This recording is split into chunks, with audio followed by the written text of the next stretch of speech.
Okay, let's talk. We're here for that, not just to drink, but to talk. So normally I don't ask people too much about their history, but yours is interesting. So briefly, I will. You're neither from Burgundy nor from a winemaking family. So Exactly. what happened? Well, yeah, I grew up in the Loire Valley, in Montlouis-sur-Loire, to be precise. And I have those memories. You know, my dad was in finance. My mom worked for Pfizer, the labs. So not much wine involved here. Um, but I just have fond memories being a kid and going down in the cellar with my dad to pick up the bottles for the Sunday lunch or Saturday dinner, and trying to learn and remember every single label from the. My dad was more a Bordeaux drinker. It has changed now, but at the time he was more a Bordeaux drinker. And sorry, I need to turn that off. And so, anyways, and at some point I needed to decide what I was going to do, and I was fascinated with wine as a kid, but fascinated with the bottles and the cellar. And one day I was like 16.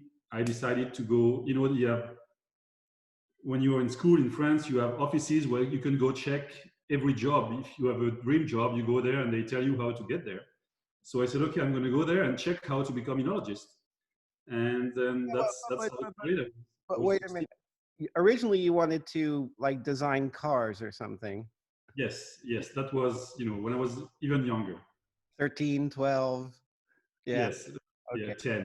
Let's say 10. Okay. And so then I said no, it's going to be wine. And so I said I want to become an enologist, and that became kind of my thing. I said, okay, I want to do that. How do I get there? How do I do that? And I realized that there were only 5 universities in France where I could get that degree. Mm. The two most prestigious being Dijon and more especially Bordeaux. And there's also one in Reims in Champagne, and one in Toulouse, and one in Montpellier in the south. So I went for a first degree called the BTS, Viticulture Enologie, that I took in Tours, so where I grew up for 2 years, which is not the normal way to get to the enology degree, because they really look for people who have a more scientific background. But I wanted to go pruning. I wanted to go see vineyards. So that's why I went for a So BTS. I'm going to interrupt you for a second because, um, yeah, you told me about that. I just want to talk about it for 1 second. So, um, it's difficult to talk about you because I mean, we met you, you were like 21 or something, but now you're 42. So, but at a very early age, we always thought, oh, David, he's incredibly mature for his age. He knows what he wants. But let's step back into that age for a second. And you were accepted. So for everybody that doesn't know, to become actually an enologist with a degree in France, it's pretty prestigious degree. It's an engineering degree. And so it's a prestigious school. It's hard to get in. There are limited places. There are limited universities, as David said. And even in order to get in, you have to do something between basically high school and the engineering degree. And very often is called a preparation, an école préparatoire. And you were accepted in Matsup, which is Matsup Bio, which is super prestigious. And 1 month before it started, you called up and gave up your seat in it I did. because you had decided. The guys didn't understand why, but that's what I did.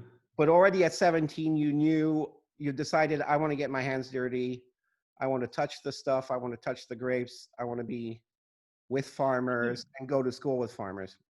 Because for me at the time, wine was just what my parents would enjoy with, over the weekend and with good meals. And for me, the making of the wine was something I had no idea about.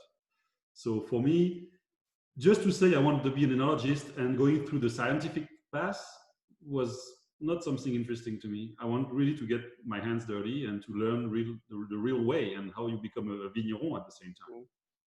So that's why I went. I turned down the prepa and I said, I'm going to do, they asked me why. I said, I'm going to do a BTS, and they started laughing. And said, well, yeah, that's my decision. Sorry, maybe it's less prestigious, but that's the way I want to do. And so that's how I started in studying viticulture and enology. So that was for 2 years in Tours. And then my idea was to go to either Bordeaux or Dijon for enology. But when you come from a BTS background, it was not ideal. So I was not accepted at first. So nevertheless, I went to the Dijon University and I took another degree called Licence des Sciences de la Vigne. That sounds very pompous, but that's what it was. So where it was great, I studied a lot about the plant itself, the vine, and how a vine is growing. So it was all about viticulture. And then after that license, I got accepted for the enology degree, and I ended up in Dijon. Who were you in school with? Anybody we know? You mean back in Tours or wherever? Yeah, wherever.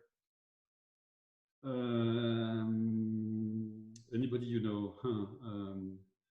There was the son Graillot, Maxime Graillot, who was okay. at the same time. There was I'm trying to think of domains that you might work with. No, I don't see anyone that you might know actually. Okay. Okay, so you do the DNO, which takes how many years? 2 years. 2 years. So I did 2 years in Tours, 1 year of license of viticulture, and 2 years of DNO. And you interned with? I interned with, first of all, I interned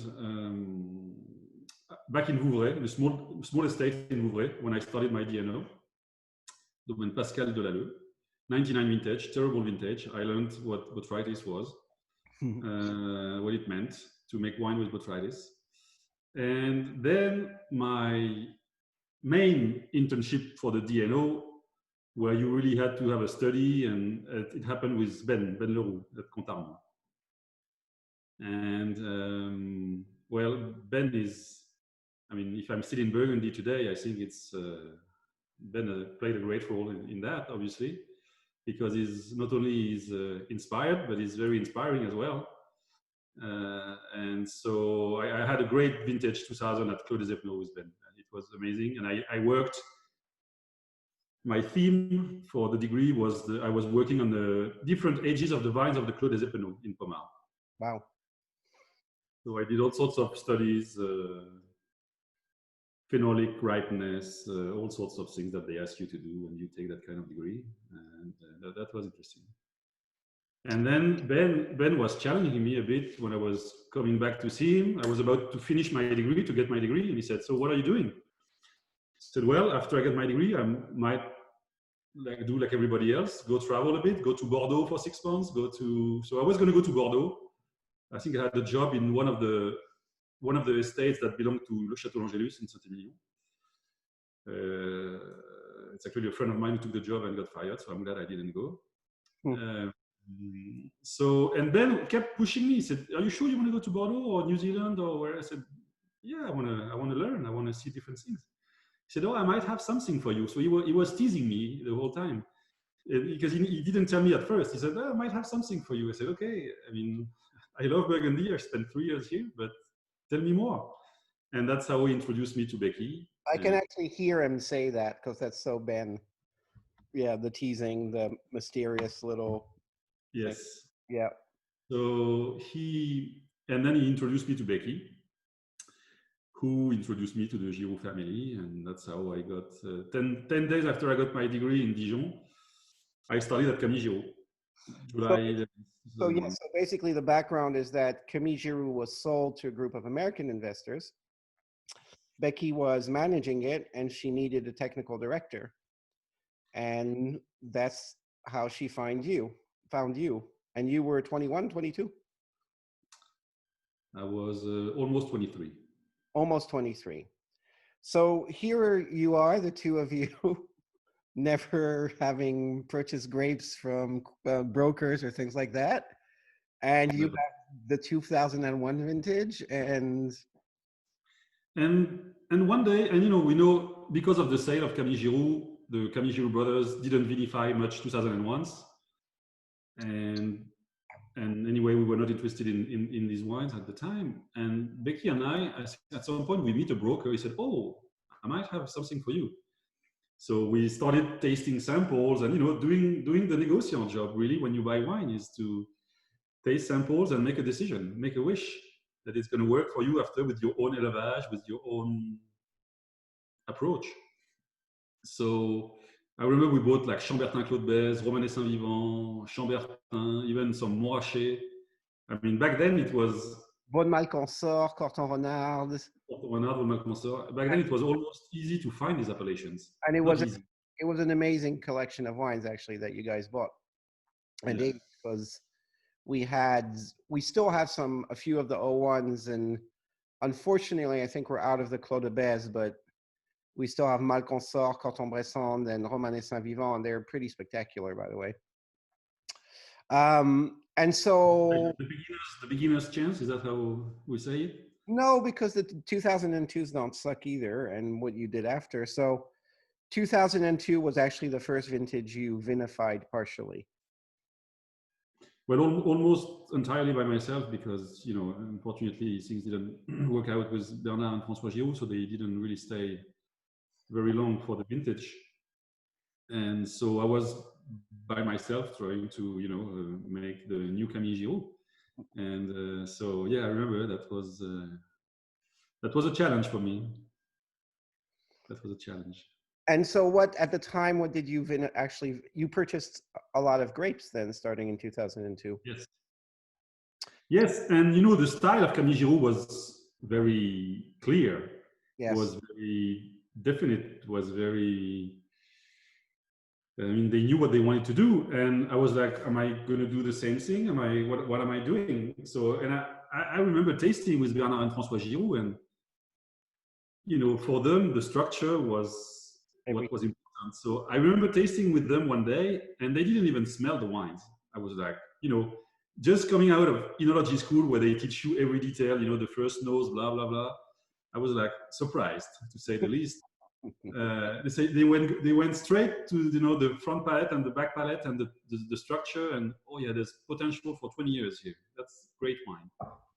So it was an interesting experience, but so obviously I learned from them, and then I had to make my own choices since I was on my own pretty much, too, and that's how it started at Camille.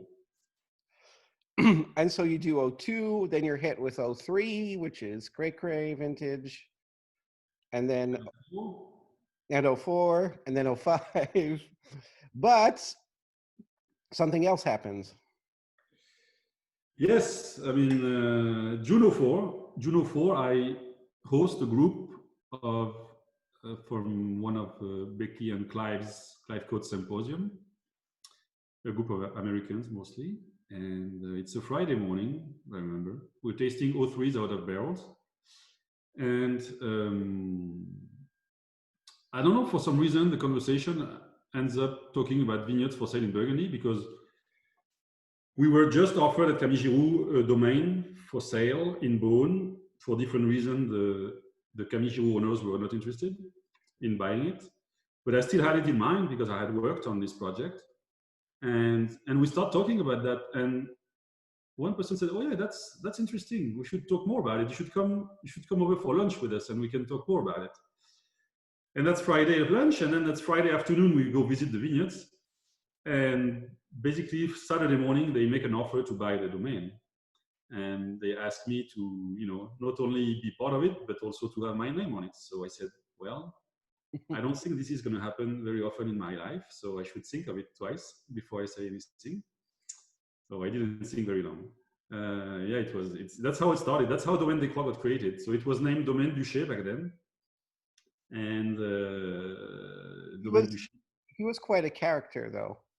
He produced films, Orson Welles, Serge Gainsbourg, Belmondo.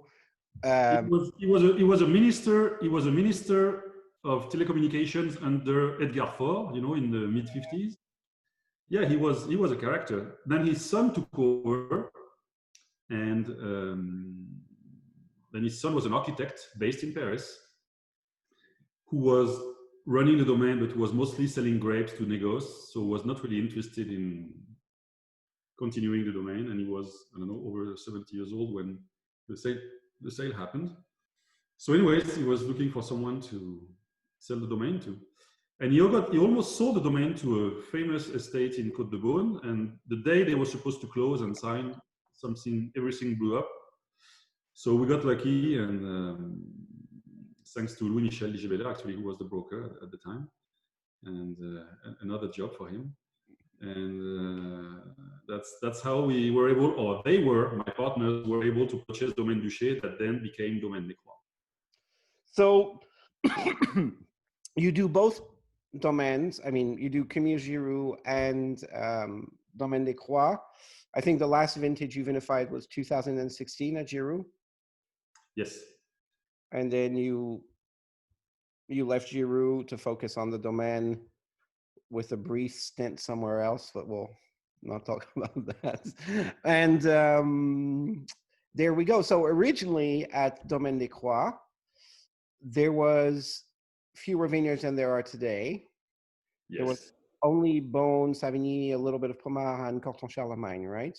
Exactly. We started with 5 hectares, located mostly in Beaune village, 5 different Beaune Premier Crus, Savigny-les-Beaune Premier Cru, and then Corton-Charlemagne, and a tiny bit of Pommard as well, that quickly disappeared, that we sold in 2007. And okay, and then there was the sale of Adrien Bellon.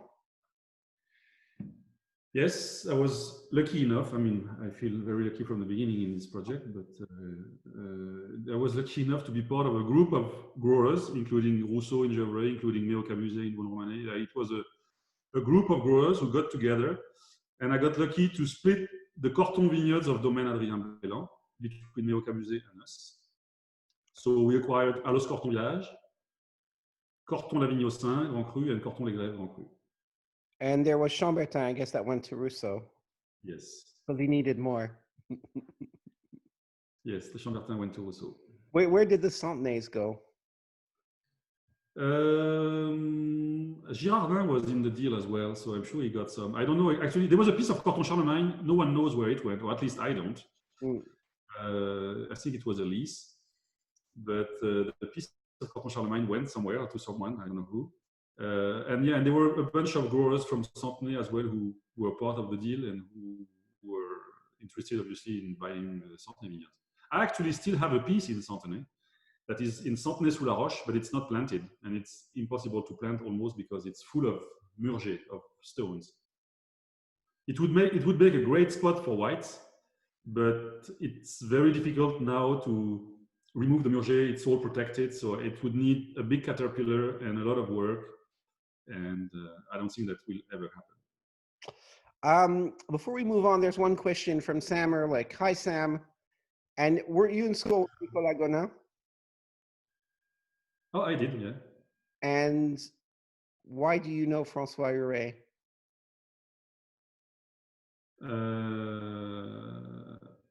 Actually, when I was in Dijon, I forgot, I should have mentioned François Huret when you asked me earlier. When I was in Dijon, Nicolas Gonin and François Huret were in the promotion after me. Ah. Oh, before me, sorry, before me. Okay, seniors. Yes. Okay. So, well, I guess let's jump into viticulture. And you are organic, but not. I'm 95% organic, so I'm not organic. Just as a sign of respect for the growers who are certified, I want to make things clear and no playing. And I'm 95% convinced about organic, but there are still things that bother me, and the certification is one thing. Why? Well, it's a process, and it's like they want to make you go into, okay, you have to respect rules, I understand that, but I will give one example of why I don't like the certification.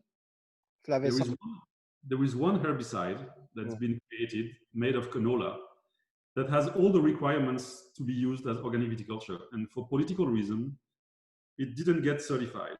So if you're certified organic, you cannot use it. I find it interesting. I don't want to till my vineyards all the time. If I can find an organic herbicide, in some cases, it can be interesting. So I want to have that freedom to think about what I'm doing and not say, okay, it's certified. That's all you can do. That's all you are able to do. But again, 95% of the time, I believe in it, and that's what I do. So far, I'm 100% organic in 2020. It was the same in 2019. Since 2008, I used 3 times products that were not certified organic. So was one of those times for the Flavescence Dorée? yes. And you were very adamant about that because, so do you know the word in English for Flavescence Dorée? No. Well, it's a bug, sort of like the, glasswing sharpshooter. And there was a big fear in Burgundy, and everybody thought it was the next phylloxera. And there's the famous case of Emmanuel Giroud, who refused to treat, but it was compulsory to treat. And the problem was that you found that the organic treatment was much worse than the chemical one because the spectrum, it killed everything. So yes. that's so it's organic, but if I could summarize, maybe it's going to sound very pretentious, but I am trying to be ecological before being organic. So, for example, when there's a wet spring, like it was the case in 2016 or 2012 or 2013, if I have to go out on a tractor burning oil and spraying copper every 4 days, it makes me uncomfortable. I don't understand the point of it. I don't see, okay, it's organic, but I just don't get it. So I'd rather use something that's maybe not organic, but that I find to be more ecological overall. But I mean, I'm sure organic growers would be furious at me to say that, but that's how I feel about it. But again, I say that, but 95% of the time, it's what I want to do. But there are still things that, for me, cause me trouble or make me think a bit too much. So, yeah. So, namely, compaction of the soil from treating too much, for example, and spending too much time on your tractor, and especially we're trying to be very careful. I'm using more and more horses to plow to avoid compaction. I've doubled the surface this year with horse plowing. How many hectares? It's gonna be today. It's gonna be almost 1 hectare. What's the name of the horse? I'm joking. Oh, there are several. Okay. And okay, so, but yeah, so you're nearly organic, but you reserve the right to do what you think is best. Yes. So in other words, it's not bullshit. It's 95% organic, even though it's called Lutte Raisonnée, which, whatever. And next year, or maybe next year, we want to try biodynamic trials. So maybe still it doesn't make sense to not be fully organic and try biodynamic, but we want to try. So we're going to try. Why only now? Because it takes time. For me, there are many things that I want to do better before moving to biodynamic. There are, we worked a lot on Guyot Poussard, for example. I mean, we talk about, hedging, no hedging. So there are things on the plant really that we tried and that I thought for me was, I don't know if I should say more important, but yeah, in my mind, and your team has to be ready. It's not just a decision you make. It's not just a decision you make. Your team has to be behind you. It's a philosophy more than anything else, I think. So, and and my scientific backgrounds make me, maybe a little cautious about it. So we're gonna try. Okay, let's talk about this because, it's currently popular. This was in 2017. Bonne Brisson. In the Bonne Brisson. And okay, so actually, speaking of which, I'd just like to show something to people. So we're up in Bonne Brisson, and you can see the bottoms of the vineyards are very low. If you don't climb up in the vineyards, you rarely see this because you see it from this angle. And the hills seem very soft and not very high, but actually on top of it makes a huge difference. I think this is, no, sorry. I think this is your Brisson over here, right?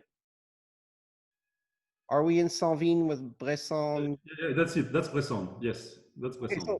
so from the bottom, you actually don't really realize how high up you are. And 300 meters. these altitude vineyards actually do make a difference. That's another view of Brisson with Brenna.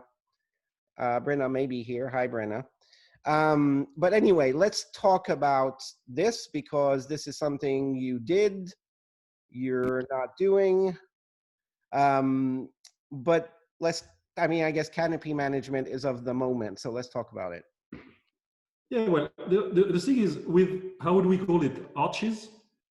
Arches, non-hedging for starter. Non-hedging, okay. And yes, the arches. What we know, for me, there's what we know and what we don't know about, non-hedging. And I'm much more interested about what we don't know, obviously, but we know in theory that, when you cut the top bud of the plant, the laterals, the secondary buds, they will start growing. So you will have much more green growth or vegetation around the grapes, which is not great for disease and all of that. So that's one thing. We also know that with global warming, with climate change, we are interested in having higher canopy to bring on more shade on the next row. So if you don't hedge, it's a positive aspect for that. We know that if you hedge during flowering, it can have a bad impact on fruit set. So we know what it means or what it does in theory to hedge or to not hedge. But what we don't really know, I think, is the impact on the wine, because that's what counts at the end. And so we said, okay, we should try that. And I heard lots of things, if you hedge, you have bigger grapes, smaller grapes. So I said, I want to do something like precise and try to really see the difference. For me, there is no difference in terms of weight of grapes, weight of clusters. They weigh exactly the same in both, whether it's hedged or not hedged. The sugar levels, the acidity, the pH, the T, whatever enology lab can analyze, you will find the exact same results, at least on our trials. But there's a huge difference when you taste the wines. So, I mean, huge. Yeah. It depends on the stage of the élevage, but yeah, there is a big difference. So, and for me, we've tasted together, Paul. I find there's an elegance, a class, a texture, an energy in the non-hedged that you don't have with the hedged vineyards. So that's a great positive aspect. Did you? Today, where we at is the fact that it takes a lot of time to do the arches. It takes a lot of people, so it costs a lot of money. And I'm not going to start complaining. I only make Beaune and not Beaune Romanée. Not Beaune Romanée, but it's something I have to take into account. That for me, it's so I'm looking for another way to have the same benefits without having the cost. And what we're doing now is we're trying to do hedging, but very late, where basically it would not make a big difference between doing the arches or hedging very late. And this is what Thomas does, right? Thomas Boulet in Volnay. Exactly. And I really believe in that, actually. I really believe in that. Okay. It still is more work than hedging early, but it's less work than doing the arches. Plus, doing the arches, when you have to prune the next winter, it's not easy to get rid of the arches. I mean, there are some details that, for me, the arches are, I want to find, again, I want to find the same results, but doing it differently. So you went to the late hedging when? What vintage? Well, we started last year. Did you make side-by-side trials, or is everything hedged late? No, everything is hedged late. So we're going to start doing the same trials of vinification of hedged late and arches. Yes. In 20. 20, yes. Okay, cool. Did you ever taste the trials at Olivier Lamy, like on Derrière chez Edouard? I don't remember. No, I don't think so. It was pretty impressive, the difference. And at your place too. I mean, And it's, I think the difference is probably more obvious with Pinot than it is with Chardonnay. But that's my feeling. I think to me, it translated more into even more density in the core of the wine at Olivier's. Less air, like in the Pinot, like at your place, but more verticality. It was pretty incredible. Is there anything else you're doing we haven't talked about? Well, but we are now starting as well to grow our own cover crop. You know, for me, tilling the whole time doesn't make me happy. It's, of course, with the high density of plantation we have in Burgundy, it's difficult to grow cover crop, but we are trying. We built our own sewer, so we can sow ourselves. We can do what we want, and a small size. Mm. So we're just starting that, but I'm very hopeful we're going to find some alternatives to tilling. Do you, so tilling for environmental reasons or for no tilling for I mean, For agronomical reason as well. For also for, I don't think it's good for the soil to till it every 3-4 weeks when it's the growing season. I mean, do you I think think there are phases where it's important. There are phases where it's important, but for example, at the end of the season, if I could find a different solution after flowering is passed, I would be happy to be able to do it differently. do you think no-till is possible in Burgundy with the vine densities? It's going to work 1 year, 2 years, and then your vine is going to start. Or then you're going to have to add and spray nitrogen to compensate the competition. I mean, it's a whole different system, I think. Then, but I don't see it working no-tilling at 10,000 vines per hectare. I think it's complicated. The Bretts didn't till the center of the row for many years, but suddenly they you know, with a couple of the warm vintages, there wasn't enough nitrogen in the muss, so they, yeah, so you have to compensate at some point. yeah, so they tilled once again, at least in maybe it was 19, because it was just affecting the muss with the warm vintages.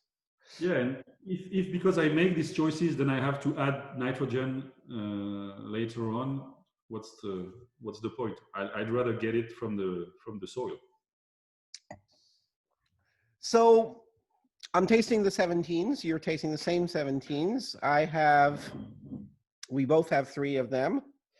The Savigny les premiers crus, enfin premiers crus, les Feuillets, the Beaune Tuvillain, which was the first vintage, was 17, and Corton, la Vignosin.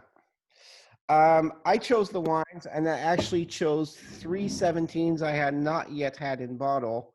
I've had Pertuiseau. I haven't had, there are a few more I haven't had yet in bottle. We tend to hide the wines, not at our house, so, which is a good thing.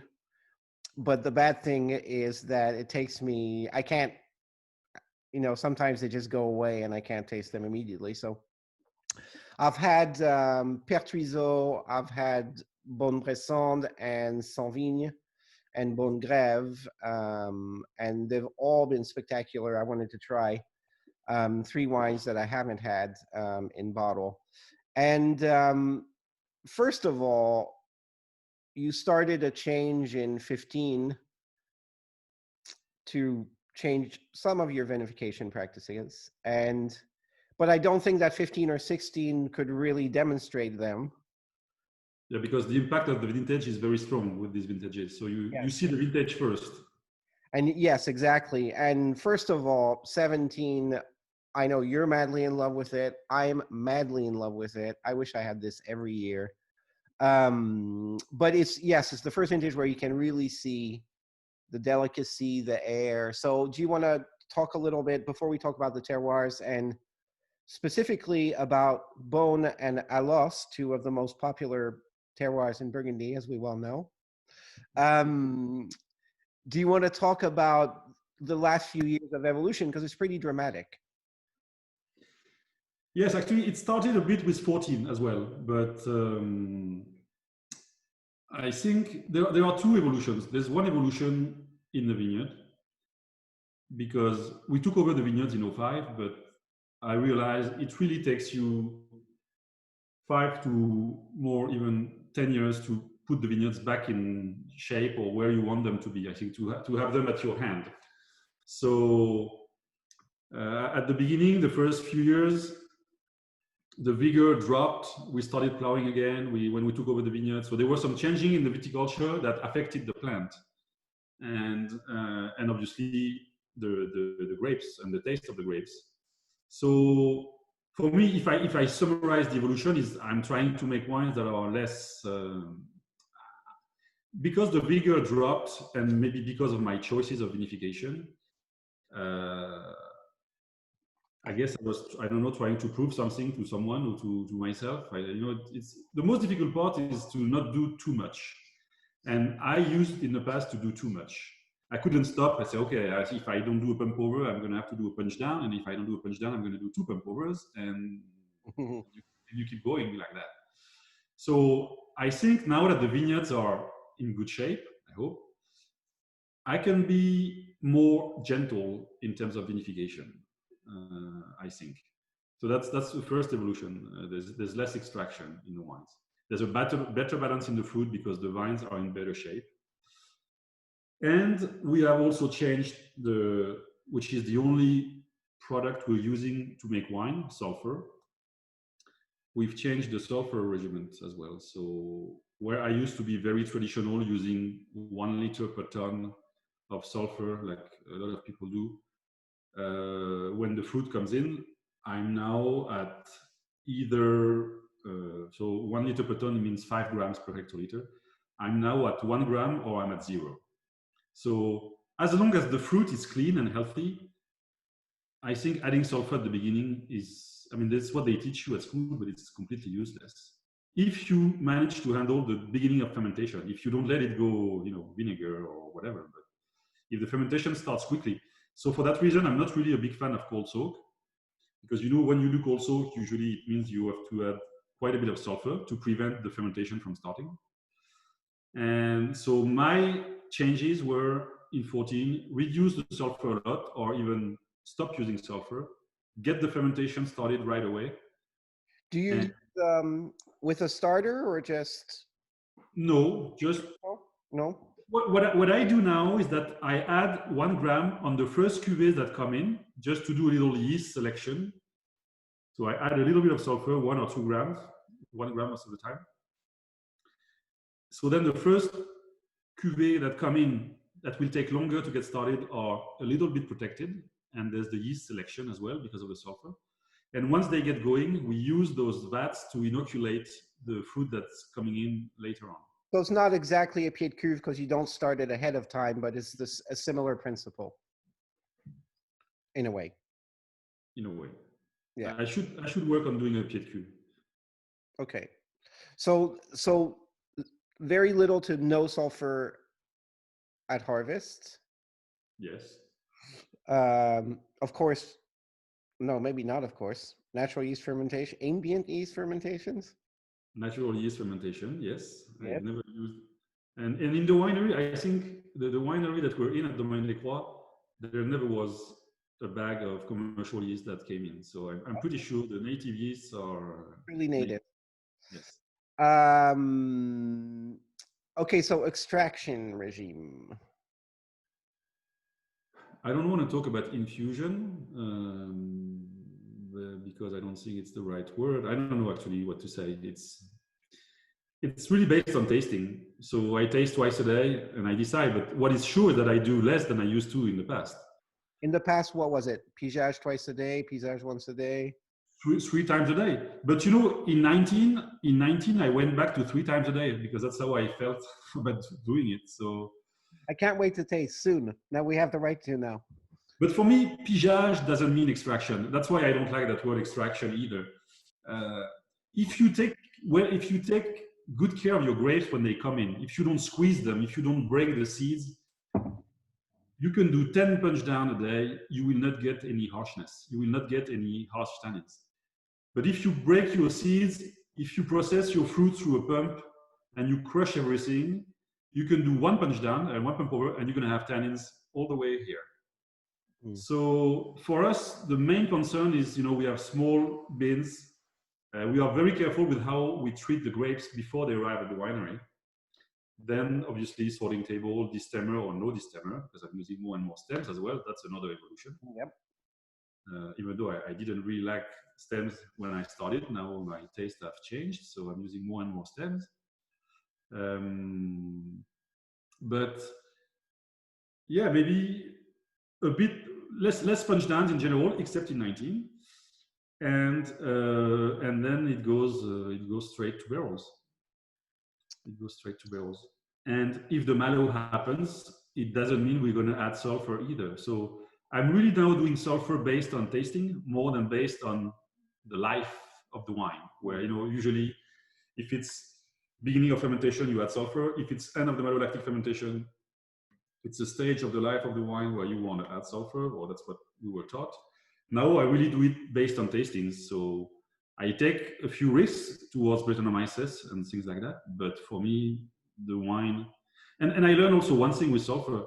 When you add sulfur at the beginning, the wine calls for it during élevage.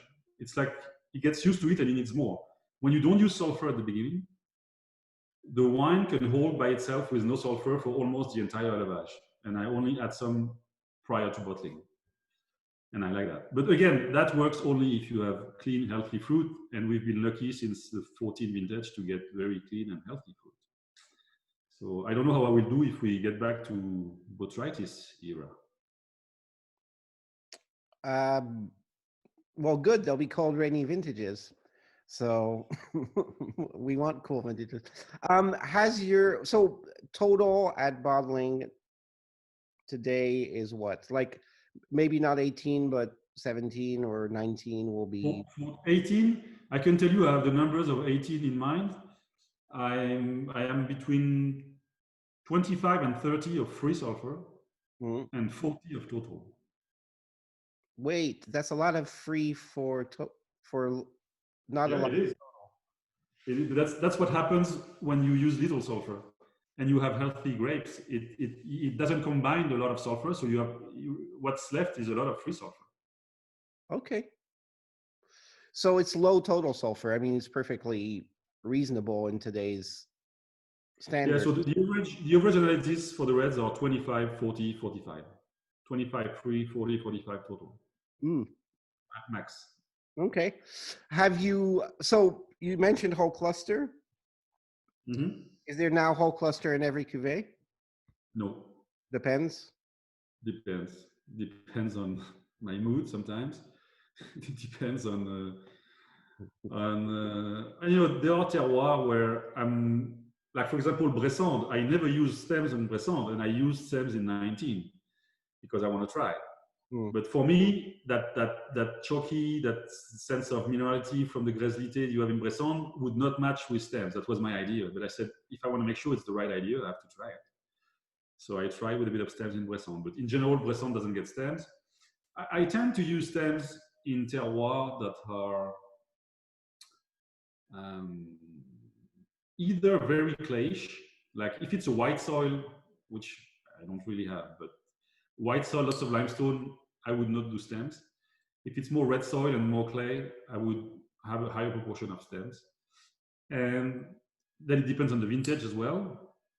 The riper the vintage, the more proportion of stems, but it also depends on the level of ripeness of the stems, which is, I've rarely seen ripe stems in Burgundy, to be honest. So we use them anyway. But ripe lignified stems in Burgundy is very rare. Okay. Does it also depend on the genetic material? Yes, it does. Okay. Have you changed anything to your oak use? I would like to. I would like to change, especially on the first wines like Beaune, Beaune Sans Vigne, the very delicate wines. I would like to go for bigger barrels or even foeder. My dream is to age in foeder. I want to have a better oak. I'm not using a lot of new oak, but I still find notes of oak in my wines that sometimes I would like them to disappear. And for me, the solution is not especially to use very old barrels, but to use bigger barrels, as long as you don't have too much structure in the wines. Because if you have more structure, then the wine needs the breathing of a smaller barrel. I would love to make Beaune Village in foudre if I was making enough. But so there was part of the problem is the small crops that you've had specifically in Beaune. Okay. What bugs you about the taste of oak? Is it more aromatic? I mean, about oak, is it more the aromatic thing, or is it more the sweetness of the toast in new oak? Both. Both. Both. Okay. I mean, again, I don't think my wine tastes oaky, but I find sometimes some sweetness that I would like to. That's my goal, is to find a way to go with either bigger barrels but it's also difficult to work with older barrels for Pinot, I think, for reds. How well, some people don't think so. So how old are your barrels? The oldest ones are 10 years old. Well, that's pretty venerable. I mean, it's not Lafarge old, but it's not young. I guess it's the average old. Okay.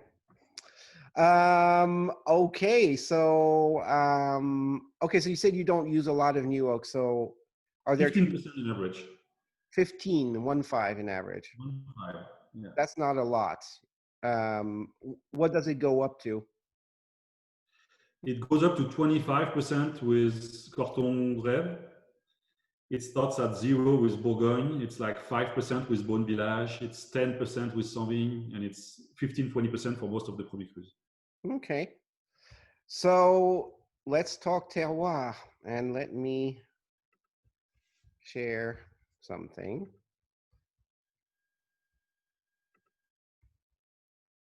No, share screen. Okay. So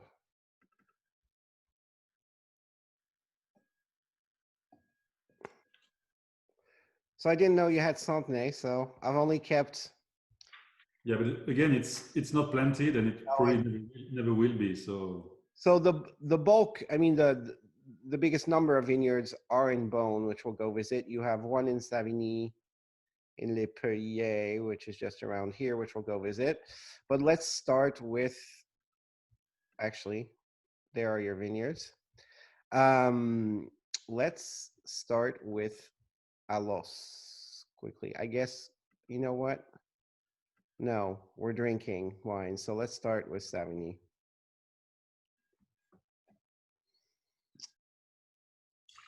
So you have something interesting going on here, because you have two vineyards, Les Perriers. Well, you also have some village vineyards around here too, but in the Premier Crus, you have Les Perriers in Savigny and Les Sans-Vignes in Beaune, which are on a similar category of terroir. yes. They are the mouth of this valley, and it's a big one, which we live up the valley, by the way. And so it's in the mouth of what we call a new alluvial fan. And basically, the vineyards are, and I'll show Sans-Vigne especially,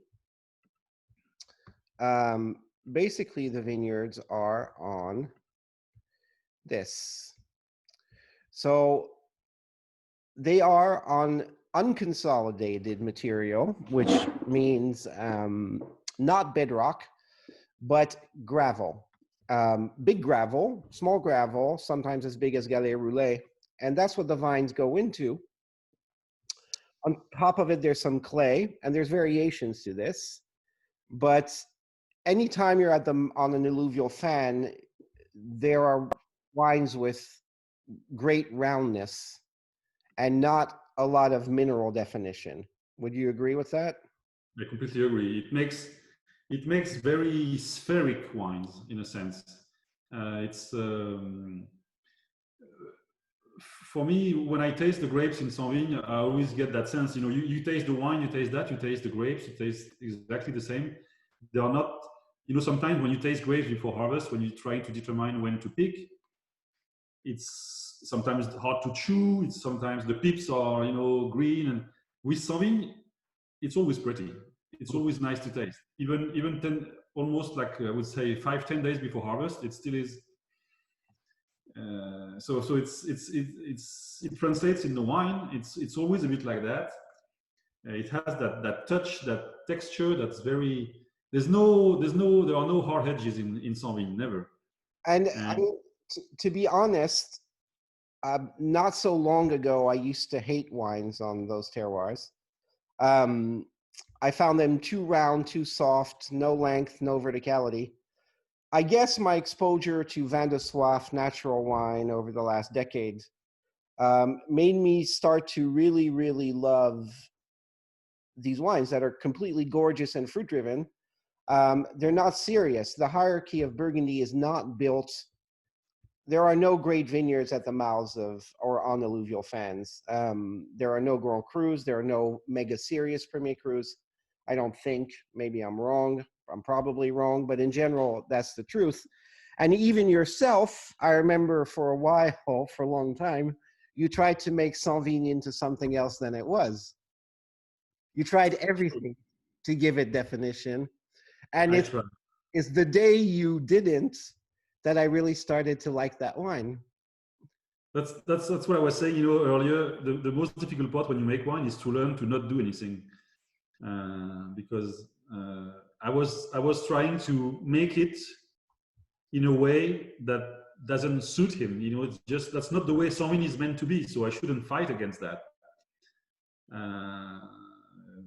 Sauvigny, even though I have to say that when I first started making Sauvigny and the Sauvigny we're making today have changed a lot. Because the vines have changed, because I'm using a higher proportion of stems. And I think the stems help a lot in Sauvigny to give him definition and to give him length. And but basically it's an absolutely magnificent guzzler. I mean, it's a gorgeous Vin de Soif. So is the Beaune, even more delicate and pretty.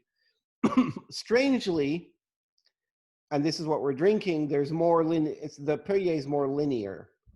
And it's slightly different. The soil, according to Françoise, the soil's deeper, I guess. And there's a bit of silt. There's a bit of silt that you don't have in Sauvigny as well. And also you said, and this is where you're a big believer that genetic material is as important as terroir. And you said the vines are I guess are pretty old, and there's virus. Yes. And there's stress, so that may add tension too. I believe that's where it's coming from. And so even though it's on the same soil, that tension makes it a slightly more serious wine for me. Yeah, it's more linear than Sauvigny for sure. Yeah. But it's the same bedrock, it's the same alluvial fan. Yeah.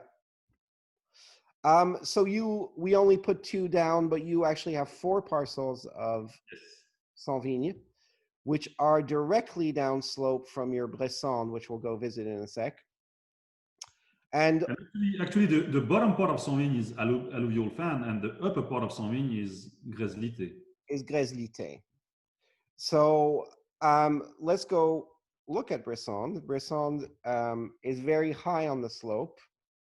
It is a very steep vineyard, and you're like completely on top of it. It's also planted en dévers, which means the rows are going this way, but there's slope here, so it's very hard to work, and you have to work it by a horse because it's too dangerous. And yeah, and under it is a very specific and weird terroir, which we'll also find in Beaune, which is called Grèzlité. And let me pull up Françoise's. Well, that'll do. Sorry, having a little trouble navigating this. Brisson, here we go.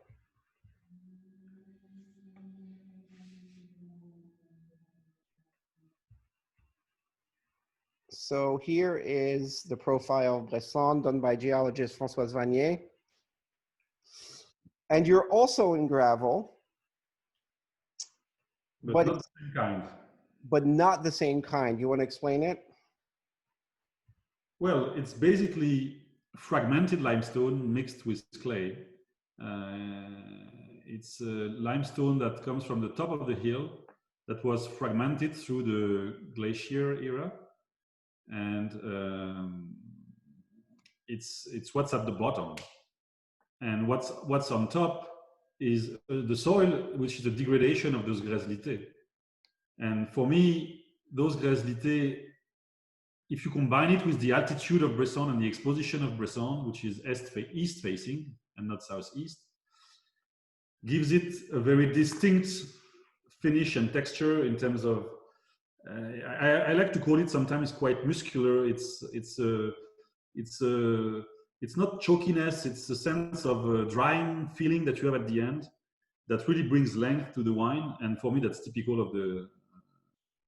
of both the grésilité and the fact that we are at a higher altitude. So there's a sense of coldness as well in that character. Yeah, it's almost like a white wine finish. To me, it's always very fresh. It's triangular. It's all, even if the wine's black, it's always red. It's super bright.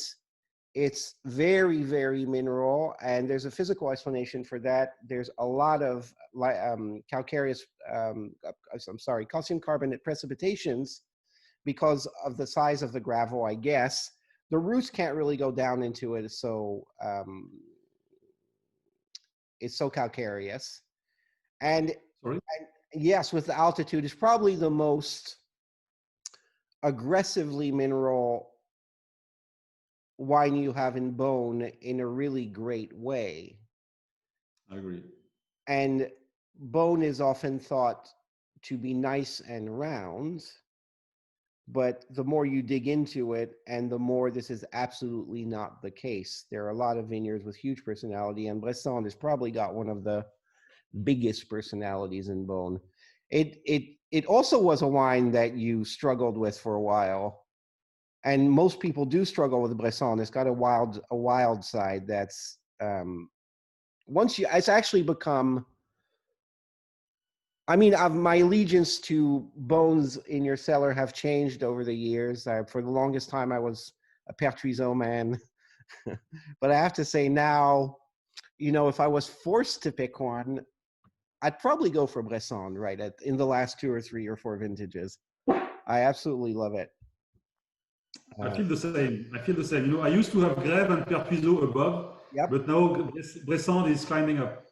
Yep, it's remarkable.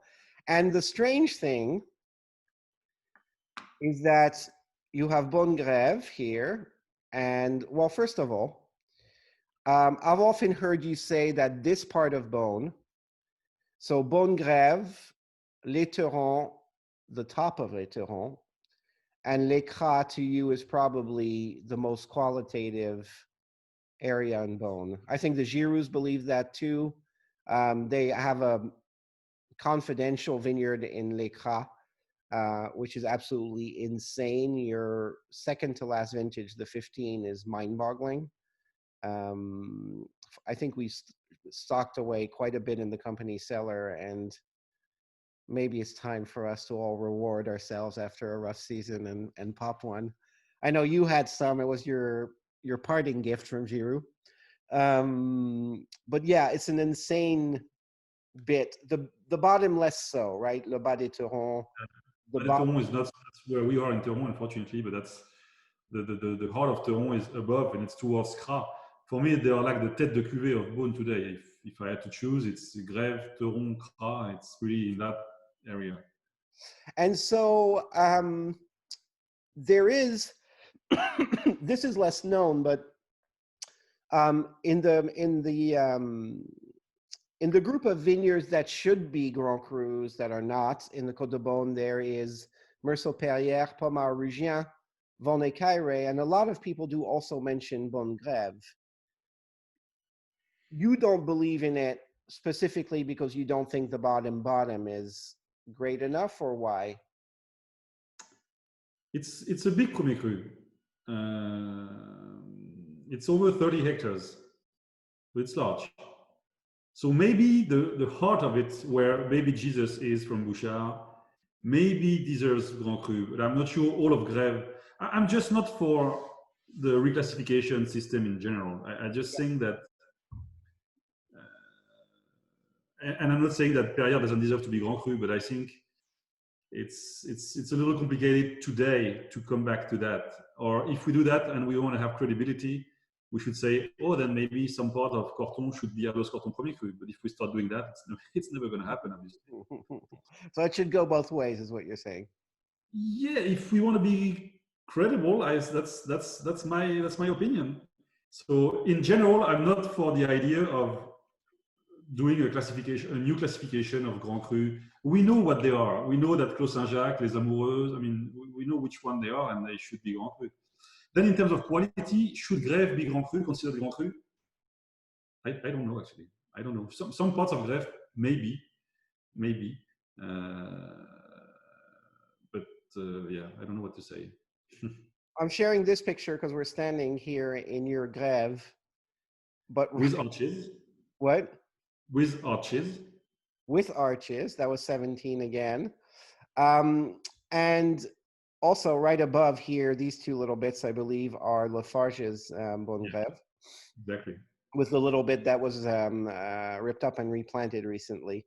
So Grève is on the same terroir as Brisson, but it's a completely different wine. Would you care to? For me, it's another great example to show that not every difference in wine comes from the soil. Because yeah, it's quite similar, Grèce-Lité, in terms of soil and subsoil, but different exposition. Here we're back to southeast, whereas Brisson is facing east. Much higher altitude in Brisson compared to Beaune Grève, and a different genetic material. So there's more, Grève is always more tender, is always, it doesn't have the intensity of minerality that Brisson has. So for me, the Grèce-Lité character shows less in Grève than it does in Brisson. Exactly. It's a darker wine, it's a richer wine, it's maybe it's more of a winter wine, more of a Labrador bearskin fireplace, you know. And I always have high pH in Beaune Grève. I always have that sense of roundness. So it's somewhere between. It's more complex than Sanvin, but it has a bit of the character of Sanvin in some vintages. And but I find it closer to Sanvin than it is to Brisson, but with more seriousness than Sanvin, with less prettiness. But it's okay. Yeah. Okay. Sorry, I thought you said totally. Yeah, it's more like Sanvin than it is like Brisson. But you know, the top part of Sanvin is on Grèce-Lité as well. So go figure. But it's a big, beautiful, very dark wine and a food wine. And even though Brisson's is more structured and probably more aggressive, I could actually drink the Brisson totally on its own and get happily beat up by the minerality without food, because that's what I like. Whereas Grève, because of the higher pH, I think I would need to sit down, have a meal, you know, sit with it. Grève can get a bit more tiring at some point. You know, it has a côté. It's showing a lot. Brisson is always more restrained because of the minerality. When Grève is like more sexy. It's the shy kid, but Brisson's the shy kid at the back of the class when they're teenagers and they'll turn out really well in the future or commit suicide. But it's kind of more interesting to me young because of that structure. Let's quickly share a little more about Beaune. So you do have some Teuron, but it's the Bas des Teurons, so it goes in your village. And your village... Yeah, but in 19, for the first time, it will come separately. Really? I went 100% whole cluster, no sulfur, and you know, I always believed that he was the bad kid, you know, in the group. I was not happy when I was in the vineyard. I said, the clusters are too big. It's a small parcel. It's not the best spot in Teron. It's the bottom of Teron. So I'm like, it should go in Beaune Village. And now that the viticulture has evolved and the plant have changed, I said in 19, it looked really great. I want to vinify it separately. So I have 2 barrels of Beaune Teron, 100% whole cluster in 19. Is it a pop-up or are you going to do it again? I'm going to do it again for sure. Oh, cool. Okay. So I just want to add to everybody that's with us. Thank you. I see a few raised hands, and I'm sorry, I'm old. I have no idea how to go see what a raised hand means. So if you have a question, please ask it in the chat. And it's much easier for me. Peter Wasserman just raised his hand. Thank you, bro. Don't post your question in the chat. There's a better chance I'll see it. Okay, let's go look at the end of Beaune. So south of Beaune, towards Pommard. Here's the Pommard border. It's not a shitty neighborhood. You've got Les Vignes Franches, you've got Le Clos des Mouches, you've got Les Aigros, but you have 2 obscure ones, fairly obscure ones. Pertuiseau and a brand new wine for you, Les Tuvilains. Yes, we started with Tuvilain in 16, but because of the frost and the mildew in 16, we didn't make any Tuvilain in 16. So 17 is really the first vintage. Well, first I should start with the name because Tuvilain means such a. it's unusual to get such a name for a vineyard in Burgundy. So basically, it means kill the ugly. So the ugly ones, the poor people, were probably killing themselves at working these vineyards. That's the explanation I found. So it's quite unusual for a name of a lieu-dit in Burgundy to have a Tuvilain. But anyways, it's a vineyard we took over in 16. The vines are between 70 and 80 years old, farmed organically for a long time before us. It's clearly not the best position on the slope in Beaune. If you look, you are at the bottom. So it's rather, I haven't done the soil profile yet, but it's something I have to do. But so I don't know precisely the type of soil, but I can tell it's a dark brown clayish soil, and that's probably quite deep. And so it tends to make wines that are rather a bit square. There's a sense of the tannins can be a bit sharp, a bit square.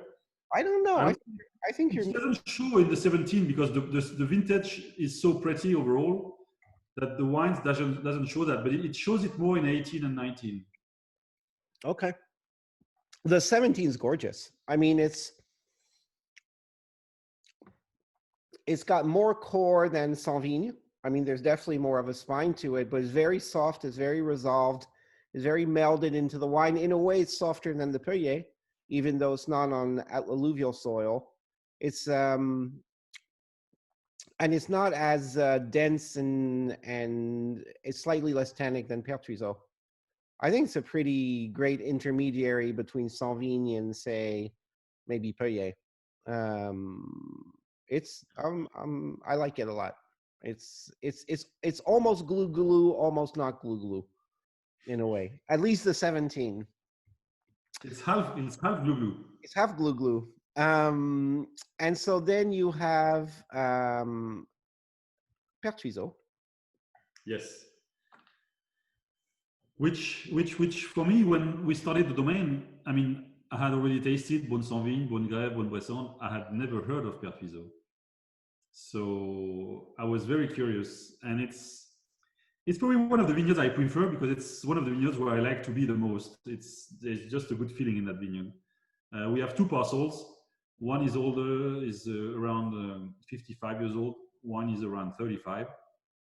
So it's a small premier cru. There are very few producers who make Pertuiseau, and when people describe Beaune wines being, you know, pretty, nice, easy, I think when you taste Pertuiso, that's really not what it is. No.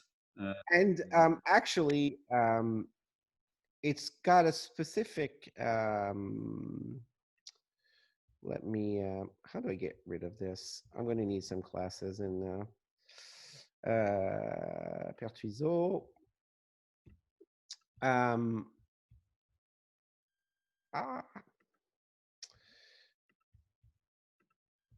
It has only 55 centimeters of soil, and then you hit extremely hard limestone, right? yes. Like super dense. And but I mean, anyway, for a long time it was one of my favorite wines in the cellar. And unfortunately, I mean, to be totally honest, it's in the south of Beaune, which got super hit by hail for many years, and you have super old vines in there, and it slightly stressed them. And 17's the first vintage where I'm like, wow, it's back. I agree. It's really the area that suffered the most from the hail in 12, 13, and 14. So the vine really was stressed. And in 16 with the frost, I mean, it was really tough for the vines to get back on its feet. Yeah, and because it had one of the prettiest tannic definitions in your cellar always, and really the kind of thing that, you know, makes you know, that really makes the whole thing that Beaune is pretty a total lie, especially, you know, in vineyards like this. It got slightly muddled for 2 or 3 vintages, and 17 is just really back, and it's absolutely a stunning 17. Before we move to Corton, let's ask a couple questions. IC would like to know, why is the pH higher in Grève? I have no idea. It's just a fact. Every year the pH for Grève is higher than Brisson and almost as high as Sanvignes. And I don't know. I think it's the genetic material, or maybe the rootstock. That's my only guess. But you have fairly young vines in Brisson, I think, no? Yeah, between 30 and 35 years old. The vines are older in Grève? Grève, they are 50 years old. Better selection in one or the other? Do you know? Well, in Brisson, it's the regular clones, you know, planted on SO4 or 160, 149. It's 113, 114, 115, the three usual clones that were planted back then, which are not the worst ones. So I'm quite happy with them. Whereas in Grève, it's a massal selection, and it's lots of small berries, lots of small clusters. Except for 7 rows where we have another selection, and it's bigger berries and bigger cluster. So it's a bit there's diversity, but overall, most of the Grève has really good genetic material. There are a few questions that are interesting, and one that's very great. And there's a comment from Diana Lewis, who just said Pertuiso was Ned Benedict's favorite wine from Domaine de Croix. It's actually Ned's birthday today. It is. It is. So happy birthday, Ned. Yeah. Actually, it's Beaver saying that from, I guess, Diana Lewis. Cheers to Ned Benedict. Anyway, he had good taste. Pertuiso was also for many years my favorite wine. There's a super geeky question from Sam Ehrlich, which is, how would you compare the Tuvilain to the Pointe de Tuvilain? That ends up in your village. And then we'll jump to Corton. I find Pointe de Tuvilain to be a bit more, it's probably deeper soils in Pointe de Tuvilain, with marl underneath, that I know for sure. And the quality of the tannins in Tuvilain is better than in Pointe de Tuvilain. There's a certain I don't like the word rusticity, but that's what it is. I think that you have in Point de Tuvilain that you don't have in Premier Cru Tuvilain. So deeper soils in Point de Tuvilain. Okay. Let's go talk about Corton. Another one of the most. Did you know what you were doing when you chose Corton and Beaune as your flagship villages? Do you just like to suffer, or Yeah, I like to suffer. Yeah, that's for sure. No, I mean, at the same time, Beaune vineyards and Corton vineyards are still, or were still, affordable. Mm. I mean, Corton is by far the most affordable Grand Cru. And Beaune, I mean, for half of the price of a Meursault village, you get the Beaune Premier Cru. And it's pretty remarkable too that a group of American investors would go for more modest appellations than the Prestige, because in the beginning you had Corton Charlemagne, but you didn't even have the Corton Red. So No.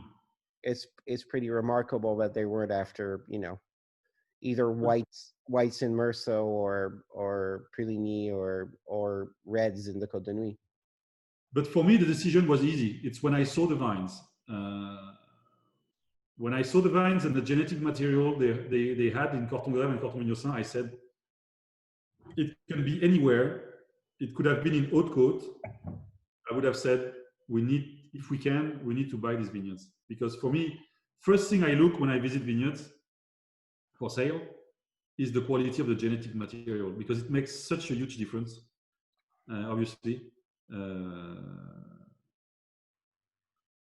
So when I saw those two vineyards, I said, you know, Vignes Saint-Grève, I mean, I was really amazed about the quality of the small clusters, small berries, really Pinot fin. Okay. Really Pinot fin. So Boutière. Yes. Bottom of the slope. I don't think I've ever seen soil that red to the point where it's orange. It's really, really iron rich. And very deep, very, very deep, lots of clay. A few meters of clay. And so you did some drainage work on it, right? Yeah, because when you have lots of clay like that, it's flat. I remember the first vintages where, especially when it rained in the spring of 12 or the spring of 13 vintages, I mean, we were going in the vineyards, we had to spray with atomizer, you know, with the backpack. Not the tractor couldn't get in. I was with my boots. I would lose my boots in the mud. I mean, I was like, this is not going to work because of the clay and the water. So we decided to drain the vineyard. But without, usually when you drain a vineyard, you pull it off, you drain, and then you replant.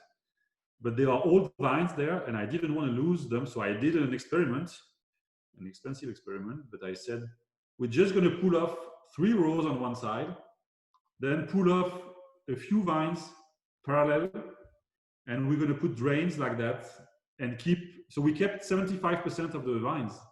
We only had to get rid of 25%, and we managed to install a drainage system with an old vine in place. That was what year? That was 2015, I think. Well, you haven't had any water since, so. Oh, but we still see the difference, because, you know, in the past, even after 20 millimeters of rain, you would go at the bottom of the parcel and you would see like the water that was still there was not infiltrating at all. Whereas now we don't see that anymore. So has there been an evolution in the wine, or? I find the wines to be more elegant. You know, Corton, I would not put Allos Corton and elegance together in general. Corton makes wines that are solid, that are manly, locker room wines. And I find that the wines are prettier today than they were. I don't know if it's coming from the viticulture or if it's coming from the drainage, but that's my feeling. Well, I can't wait to pull one or taste the recent vintages. Taste the 19. Come taste the 19. Oh yes, I will. We're not talking about 19s though. Corton Charlemagne. You Yes. have two parcels. You're in Le Charlemagne, in the historical bit of the appellation. You're on top of the slope. You are where it faces southwest already, or Yes. yep, um, West to southwest. west to southwest. Um, Tell us more. Well, it's a unique site, really. Just when you walk, I mean, it's pretty steep. There's 20% slope, and the soil is almost yellow. It's like we say white marl, but it's almost a yellow marl. It's marl that has the texture of a silt. It's, I mean, you know when you see the land and the soil that you're going to make wine with lots of character. It just shows right away. Uh, of course, with the west southwest facing, we have to be careful in terms of ripeness because it gets ripe very quickly. So that's been a challenge for me for a few years. I feel like now we are doing better at that, at the picking date, because it was really like 1 day difference was making a major difference. Really, because of the night sun. Yes. Huh. Okay. And because of the fact that it's, even though it's a rather young vine, it's 30 years old, it has virus. It has, so lots of small clusters, small berries. They turn gold very quickly. They become very ripe very quickly. So aromatically, they can become like, go towards pineapple, something very sweet, very yellow fruit, even if the fruit is still is only 12 or 12.5% alcohol potential. Really? So I never pick Charlemagne at very high degrees. I mean, it's 13.4 at the most, but most of the time it's between 12.5 and 13. Okay. Do you crush before you press? Depends on the vintage. When it's a hot, ripe vintage, when I know there is naturally more phenols in the skin, I will not crush because I know I will easily extract more phenols. If it's, but overall, I love crushing with white wines. That's something I learned. It's for me with Chardonnay, crushing makes a big difference. I believe so too. And I think I mean, if we talk about Primox, that could be a good topic, because I think by being very gentle in pressing, we don't get enough phenols to protect the juice, and in the end, that can create problems. But so yeah, we crush. I would say, like we didn't crush in 19. We did crush in 17. We did crush in 18 as well, even though it was ripe. So I'm still finding my way for that. But yeah, I crush most of the time. No sulfur on the No. press? Neither? Okay. No sulfur, and then it goes straight in 350 liters barrels. Okay. Same sulfur regime. You wait if you can. Yes. Okay. You know what? I need to pop one of the recent vintages. I'm thinking that the team needs to get together and have an apéro in Beaune. We'll invite you and pop some Corton Charlemagne and Or I can invite you and you have it here, straight at the source. done. And so lastly, the two Cortons. So we're both currently, so you have Corton Lavignosin and Corton Grève, which are not that different as far as terroir is concerned, but different as far as position on the slope and very different as far as exposition. Yes. I have become such a fan of Corton Lavignosin. I forget, what was the first vintage? 09. What? 09. No, but the first vintage where it really stuck in my head as a crazy wine is very unusual for Corton. is very focused. It's a very feminine Corton. It's tight to the point that you have the feeling you're drinking a towel that you took on both ends and, you know, compressed and compressed. It's extremely linear. It's very bright. It's very savory. Um, I just find it's a spectacular wine. I like to call that side of the hill for Pinot is the polite. It Yeah, makes polite Corton. shy, light, but with incredible depth. Yes. So polite in the sense that you don't have any, people, I just keep hearing all the time, oh, but Corton is too tannic, it's too mean, it takes 20 years. No, if you get that side of Corton, you don't make Corton this way. It's not the way it is, I think. There's lots of energy, lots of length, Yeah, but there's no hard edges. It's always very integrated, very, and yeah, I mean, I was surprised when I was first making it, and I'm making it with a lot of whole cluster as well. it's beautiful. It's very savory. There's really this savory umami quality to the fruit. It's redder. Um, it's slightly colder, I think. At least that's the way it comes across. It's a beautiful, beautiful wine. Probably not the one that gets the bigger scores, I guess. No.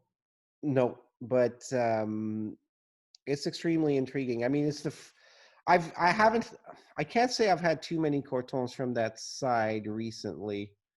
Um, I mean, obviously there's Bono du Martres, but I don't know. Strikes me as more Corton than La Vignosa. Is there anything about the genetic material, or it's just spectacular? We are working on our Massal selection at the moment, doing our own, and I think most of it is going to come from Corton Lavignosa. I mean, it's like textbook Pinot Fin. When you go at harvest, The savory quality. It's like Galéron when you taste La Croisette, or even though it's a younger selection, his La Justice. There's an element that's not fruit to Pinot Fin that goes into. And there's a depth of flavors that's very unique, I think. Yeah. It's really spectacular. How much whole cluster in 17? 60%. You don't even notice it. No. How much was there in Perrier? 20%. You noticed it more in Perrier aromatically at when I first tasted the two wines. It's very funny. But it's true with every, as you get to greater terroir, it absorbs whole cluster in general very, I mean, you can do whatever you want. You can do 100%. Sometimes you don't taste it. I'm not speaking for Corton, but for great terroir in general, there are so many great examples of wines made with 100% where you don't even taste it. And then you have Corton Grève. Yes. So same bedrock. It's what we call the Corton limestone. Mm-hmm. A different exposition, much more stony, lots of rocks that are either shy or are not. But I read François's report. She says we have shy in Corton Grève. I know. We looked for some one day and we never found them. Yeah. And but it's right above Les Chaillots, so it should be. Yes. And it's a warmer, even though it's southeast facing compared to southwest for Vignosin, there's so many more stones on the ground that it's warmer. You get higher level of ripeness compared to La Vignosin. So there's more freshness and delicacy in Vignosin. There's more darkness, a bit more, and it's more. It looks more like what people expect from Corton to be when you taste Corton Grève. It has that dry extract. It has that power that you find more on the area of Corton Grenade, Corton Brisson, and Corton Claude Roy. And you're pretty familiar with Corton because that was a thing at Giroud's. Mm-hmm. Okay, I think we've been on for an hour and a half, which is longer than what we usually do. So we'll stop boring people. Thank you so much. Thank you, Paul. Let's have some Carton Charlemagne soon, and we'll bring something too. I Oui. think we've answered most of the questions, and if I didn't, I apologize. And again, a great cheers to Ned, wherever he may be. Yeah. Cheers, Ned. Okay, David. Bis. Merci, Paul. À bientôt. À bientôt.